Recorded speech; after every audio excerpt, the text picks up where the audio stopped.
BBA, BCA, BCom computer కోర్సులో 100% placement లభించే ఏకైక డిగ్రీ కాలేజ్ కూకట్పల్లిలోని I3 డిగ్రీ కాలేజ్ 8367215215. వాగర్థావివ సంపృక్తౌ వాగర్థ ప్రతిపత్తయే జగతః పితరౌ వందే పార్వతీ పరమేశ్వరౌ ఆదిత్యాయ చ సోమాయ మంగళాయ బుధాయ చ గురుశుక్ర శనిభ్యశ్చ రాహవే కేతవే నమః. శృంగేరి జగద్గురు పీఠాధిపతులకి కంచి పీఠాధిపతులకి నమస్కారములు తెలియచేసుకుంటూ కార్యక్రమాన్ని ప్రారంభిద్దాం. జూలై నెల 16వ తారీఖు నుంచి 31వ తారీఖు వరకు ద్వాదశ రాశుల వారికి సంబంధించినటువంటి శుభ అశుభ ఫలితాలు, ఏ రోజుల్లో మానసికంగా ఆనందంగా ఉంటారు, ఏ రోజుల్లో అసంతృప్తి ఆందోళనతో ఉంటారు, అలాగే ఏ రోజుల్లో ఖర్చులు ఎక్కువగా ఉంటాయి, ఏ రోజుల్లో ఆదాయ మార్గాలు ఎక్కువగా ఉంటాయి, ఉద్యోగ సమస్యలు, ఇలాంటి వివరాల గురించి క్లుప్తంగా తెలియజేసే ప్రయత్నం చేస్తాను. కాబట్టి వీక్షించేటువంటి ప్రేక్షకులకి చిన్న గమనిక, మీరు మీ యొక్క జన్మ నక్షత్రం ఏదైతే ఉంటుందో ఆ నక్షత్రం ప్రకారం ఉన్నటువంటి రాశినే మీరు పరిగణనలోకి తీసుకోవాలి. నామ నక్షత్రం పేరు మీద ఉన్నటువంటి రాశిని తీసుకోకూడదు. జన్మ నక్షత్రం లేని వాళ్ళు నామ నక్షత్రం పేరు మీదనే చూసుకోవాలి. పైగా చాలామంది సన్ జొడాయిక్ సైన్ అంటే ఈ మంత్ నుంచి ఈ మంత్ మధ్యలో పుట్టినటువంటి వాళ్ళు ఒక రాశికి చెందుతారని చెప్పి సూర్యమాన సిద్ధాంతం ప్రకారం ఉంటుంది. అది ఈ చెప్పబోయేటువంటి ఫలితాలకి అది ఏమాత్రం కూడా సరిపోదు. అది విషయాన్ని గమనించుకొని చూసుకోవాలి. కాబట్టి జన్మ నక్షత్రము, జన్మ రాశి లేదా ఈ రెండు లేకపోతే నామ నక్షత్రము, నామరాశి మీద ఉన్నటువంటి వివరాలనే మీరు ఆ రాశి ప్రకారమే చూసుకుంటే మీకు రమారమిగా మీ ఈ చెప్పబడే ఫలితాలు మీకు సరిపోతాయని చెప్పవచ్చు. ఇక కార్యక్రమంలోకి బయలుదేరదాం. సింహరాశిలో జన్మించినటువంటి వారికి జూలై 16వ తారీఖు నుంచి 31వ తారీఖు వరకు ఏ విధంగా ఉండబోతుందో తెలుసుకునే ప్రయత్నం చేద్దాం. ఈ రాశిలో జన్మించినటువంటి వారికి గురువు సంపూర్ణముగా అనుకూలంగానే ఉన్నాడు. అంటే లాభస్థానంలో గురు సంచారము, కొంత అవయోగము, కానీ ప్రస్తుత పరిస్థితులకి తగ్గట్టుగా కొంతవరకు యోగాన్ని కలిగించే అవకాశము గోచరమవుతుంది. గ్రహాల యొక్క స్థితిగతుల అనుకూలంగా ఉండడం, అలాగే శుక్రుడు కూడా శుభ సంచారం చేస్తూ ఉండడం. అంటే 27వ తారీఖు వరకు అనుకూలంగా లేడు శుక్రుడు, కానీ 27వ తారీఖు నుంచి సంపూర్ణంగా యోగిస్తున్నటువంటి కారణం చేత మాసాంతంలో శుక్రుడు కూడా యోగిస్తాడు. కాబట్టి జాగ్రత్తలు పాటించండి. అంటే ఈ యొక్క సింహరాశి వారికి ఉద్యోగ సంబంధమైనటువంటి విషయాల్లో జాగ్రత్తలు పాటించాలి, వృత్తి వ్యాపారాల్లో కూడా. అలాగే రవి సంచారము ద్వాదశ స్థానంలో ఉండడం ఉద్యోగపరంగా, వృత్తి వ్యాపార పరంగా బయటికి వెళ్లాల్సినటువంటి పరిస్థితులు గోచరమవుతున్నాయి. జాగ్రత్తలు పాటించండి. అలాగే మనస్తాపానికి గురయ్యే సంఘటనలు ఉద్యోగస్తులకు కలుగుతాయి. కాబట్టి కాస్త ఒడిదుడుకులు ఎదురైనప్పటికీ కూడాను భరించే ప్రయత్నం చేయండి. ఇక బుధ సంచార ప్రభావము ప్రధానంగా అనుకూలంగా లేదు, కావున పెట్టుబడులకి ఇది అనుకూలము కాదు. జాగ్రత్తగా గమనించండి. ఈ కుజుడు కూడాను రాశిలోనే సంచారం చేస్తూ ఉండడం, కేతువు కూడా స్థితి పొంది ఉండడం, కొన్ని అనాలోచిత నిర్ణయాలు. ఇక్కడ గ్రహ సంచారం మారిన తర్వాత జూలై నెల, ఆగస్టు నెల ఏ రాశి వాళ్ళకైనా ఇబ్బంది పెడుతుందంటే అది కర్కాటక సింహరాశి వారికి ఎక్కువగా ఇబ్బంది పెడుతుంది. గ్రహ సంచారం అనుకూలంగా లేదు, కావున జాగ్రత్తలు పాటించండి.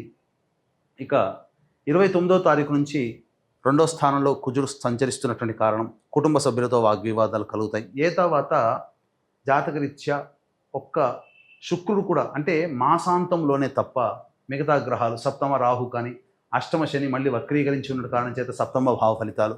ఒక్కటి ఏంటనంటే వివాహ సంబంధమైన విషయాల్లో ఏవైనా కొంత మార్పులు జరుగుతాయి.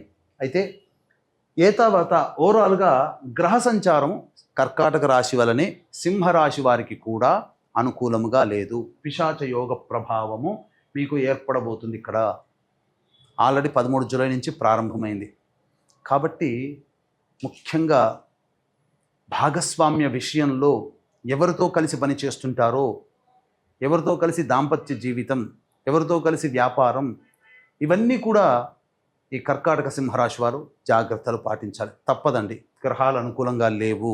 పిశాచ యోగ ప్రభావము కొంతవరకు నష్టాన్ని కలగచేస్తుంది. కాబట్టి జాగ్రత్తలు పాటించండి. ఏ తర్వాత చెప్పుకొచ్చేది ఏమిటంటే ఈ యొక్క సింహరాశి వారికి స్వల్పముగా గురు ప్రభావం తప్ప మిగతా అన్ని గ్రహాలు కూడా అనుకూలంగా లేవండి.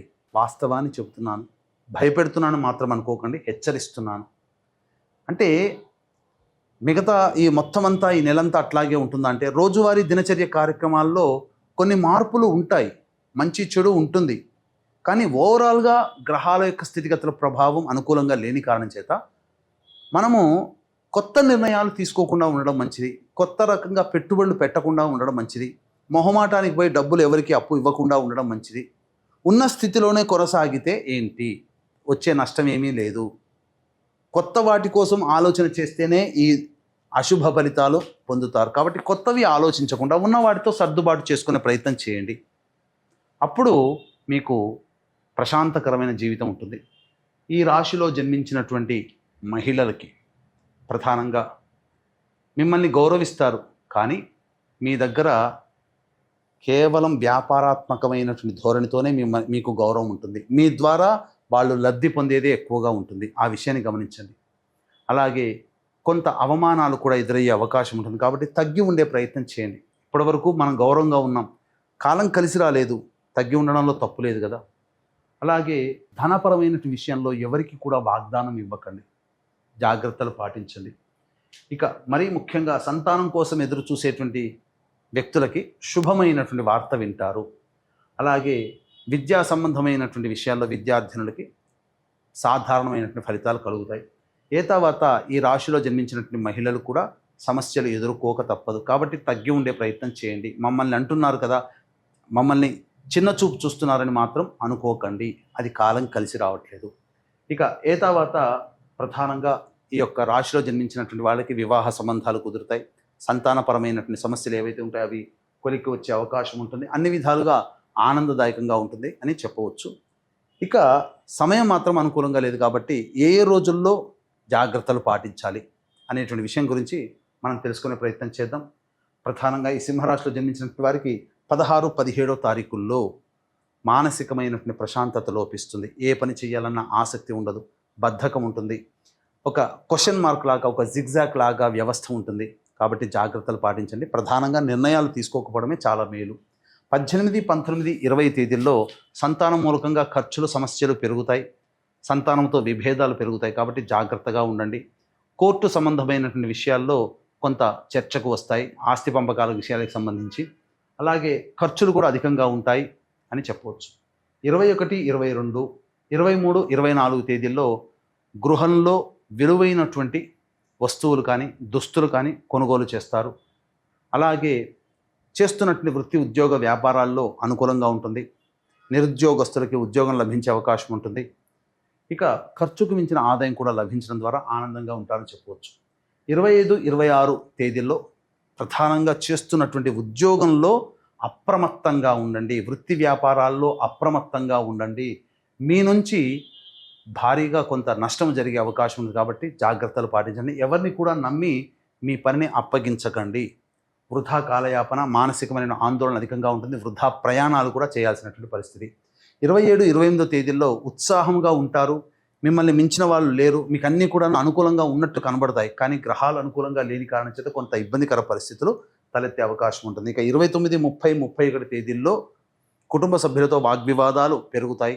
జాగ్రత్తగా ఉండండి. మరియు సంతోషకరమైనటువంటి వార్తలకి మీరు దూరంగా ఉంటారు. అంటే ఏంటి, ఏదో నష్టాన్ని పొందే అవకాశాలు గోచరమవుతున్నాయి. కాబట్టి ధనపరమైన విషయంలో జాగ్రత్తగా ఉండండి. తర్వాత ఈ యొక్క సింహరాశిలో జన్మించినటువంటి వారికి అతి సాధారణమైనటువంటి శుభ ఫలితాలే కలుగుతాయి.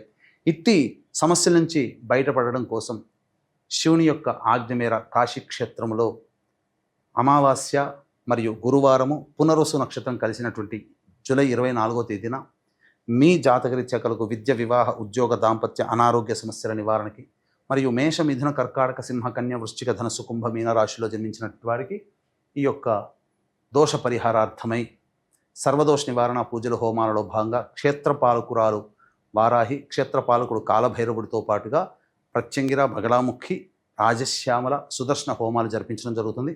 అలాగే అమావాస్య పితృదేవతలకి చాలా శుభమైనటువంటి దినము. అందున కాశీక్షేత్రంలో గనక చేసినట్లయితే పితృదేవత అనుగ్రహం వలన సకల శుభాలు కలుగుతాయి. కాబట్టి తండ్రి వైపు 3 తరాలు, తల్లి వైపు 3 తరాల్లో మరణించినటువంటి వారి ఆత్మతృప్తి కోసం ఈ యొక్క పిండ ప్రదాన కార్యక్రమం కాశీలో చేయడం వల్ల విశేషమైనటువంటి ఫలితం కలుగుతుంది. అవకాశం ఉంటే బ్రాహ్మణుని కర్తగా పెట్టి చేయించడం జరుగుతుంది కాబట్టి ఆ కార్యక్రమాలను కూడా మీరు నమోదు చేసుకోవచ్చు. ఇక ఏతావాత ఈ యొక్క సింహరాశిలో జన్మించినటువంటి వారికి మంచి శుభ ఫలితాల కోసం ప్రతిరోజు సుబ్రహ్మణ్య భుజంగ స్తోత్ర పారాయణము, అలాగే దత్త అష్టకము ఈ రోజుకి 3 సార్లు కనుక చేసుకున్నట్లయితే చాలా మటుకు సమస్యలు తగ్గుముఖం పడతాయి.